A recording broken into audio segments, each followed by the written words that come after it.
Hi there, and welcome to a very powerful yet old school episode of Head to Head. Now, I say old school because just like Ford and Chevy and Dodge were doing in the 60s and 70s, the Germans have been locked in an ever-escalating horsepower war for more than a decade.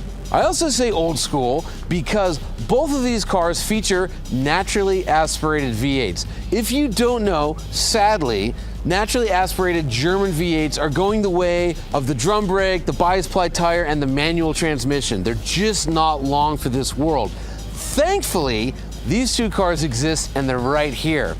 On my left, from the fine folks at Mercedes-Benz and the horsepower meisters from AMG, we have the C63 507 Coupe. And on my right, from Audi and those maniacs at Quattro GmbH, the RS5. Which one of these two hardcore German coupes is best? That's what we're gonna find out.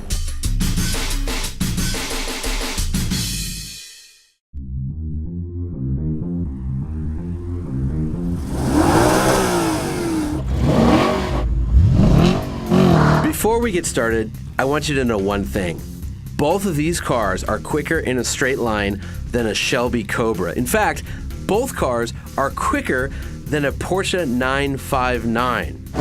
Using a combination of a fast-shifting dual-clutch transmission and all-wheel drive, the Audi RS5 is able to hit 60 miles an hour in 3.9 seconds. It then beats up the quarter mile in 12.3 seconds at 112.2 miles per hour.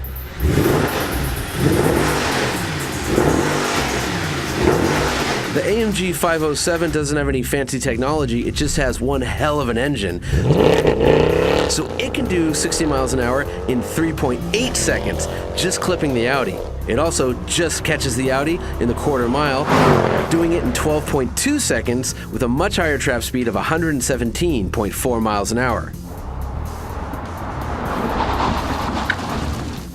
The Mercedes also outbrakes the Audi, 103 feet from 60 miles an hour.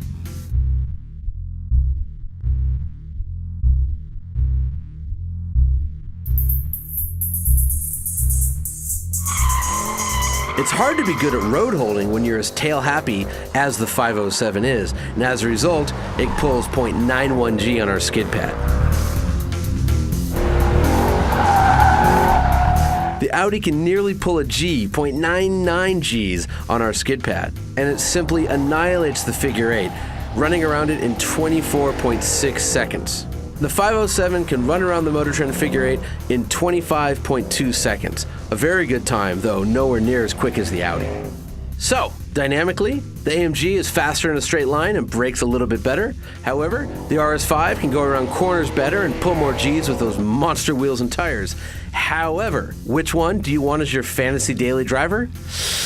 Let's go find out.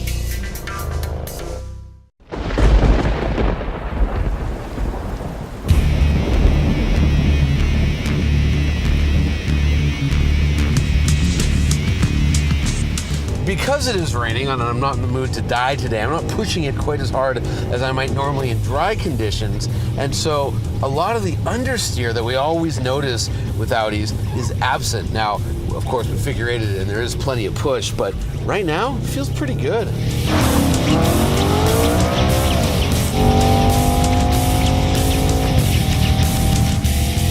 And I think with both of these cars, you have to start with the looks because they're both kind of like evil, sinister looking, mean coupes. But as much as I like the way that 507 looks and I dig that kind of 80s graphic stripe down the side and I like the nostrils and the hood straight off the Black Series, the best looking car here is the Audi. I mean, this thing just looks awesome. It also, I'm very happy to report, drives well.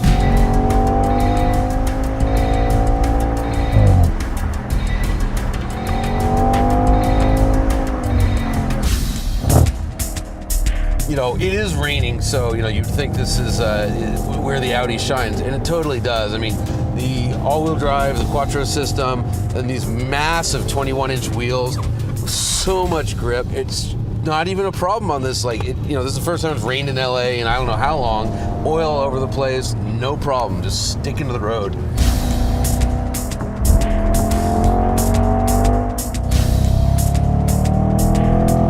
Lago had an interesting point. He was saying, you know, if you just drove around town, if you actually never headed up to somewhere like here, up in these crazy canyons above LA, you would think the Audi RS5 is the greatest car in the world. And he's totally right, because if you stay away from the quote-unquote limit, if you stay away from where this car will go into terminal understeer, it's absolutely brilliant. What makes this an RS5? We've got those crazy wave pattern brakes, which are right off of a MotoGP bike. As we saw when we had the RS7 on the track, they don't really work as well as advertised. Some people think they look cool. I think they look like flowers. Then you've got the old venerable German Iron Duke, the 4.2 liter V8 lump of an engine, which I've been in love with since I first drove it in the RS4. Now it's pumping out 450 horsepower, pretty stout, huge red line, like 8250 is the red line. It just loves to scream. The final piece of the RS5 puzzle is, of course, the 7-speed dual-clutch transmission that Audi calls their DSG. It is so good. As far as street cars go, pure street machines, this is about as good as the transmission gets. The shifts are instant. The programming is totally intuitive. Around town, it's an automatic, and up here, if I start pulling the paddles, it's just, you have full control. And man, I'm telling you right now, in these conditions, wet, rainy, and oily, in this car, that 507 has its hands full trying to beat it.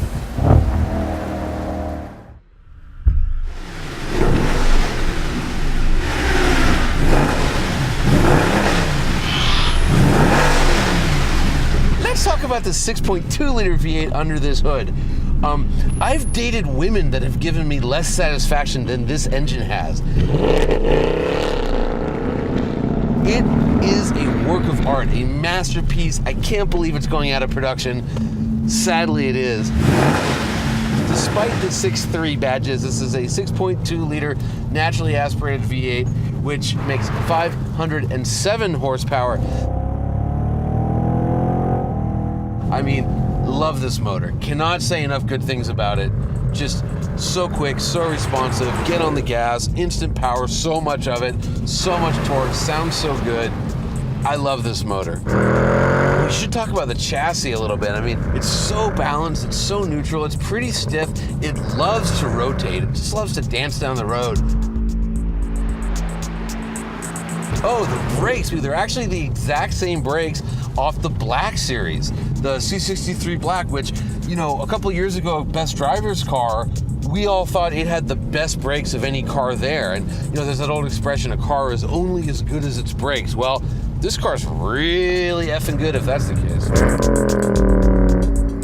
This steering is so much better than the Audis. Audis totally get you around corners, not a problem, but this car, the steering actually feels good. And when you are going to spend close to $100,000 on a little two-door, you really want steering that's going to feel good.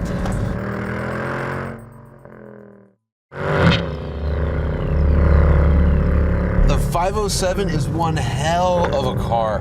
What I don't love is the transmission. It's kind of the same old AMG story, but it's the 7-speed automatic, their MCT, their wet clutch. They need to replace that, and I'm pretty sure they are with the next generation cars, but for right now, that's kind of the missing link. It's kind of the weak spots. It's what's preventing this car from being a real classic, because the 507 is going to go down in history as a very special AMG product, except for the transmission. Well, friends, I have driven both cars, and they're both just, wow, I would love to have either one. Adding it all up, okay, let's see. We got the 507. I like the engine a lot better. I like the steering wheel a lot better, and the steering itself. I don't like the transmission as much. The Audi has more grip because it's got bigger wheels, but it doesn't necessarily ride as well. This one drives better, but the Audi has all-wheel drive, and I can push it harder in the rain. The Audi looks better. Okay, you add all that up, and the winner of this head-to-head is...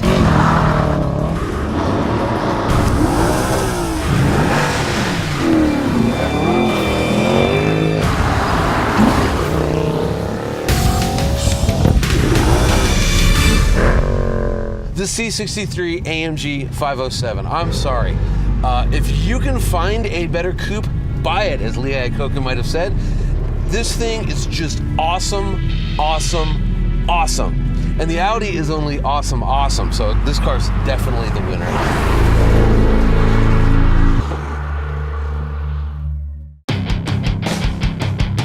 Driven both cars. Driven both cars. Driven both cars. Well, friends. This one just feels so sexy. And, you know what I mean? Like snakes down the road, and the Audi's sort of like beats up the road. I love this motor. Love this motor. I love this engine. I love this engine. I just love this engine. So much torque, so much power. I just love this engine. And the steering wheel feels so good. The final piece of the RS5 puddle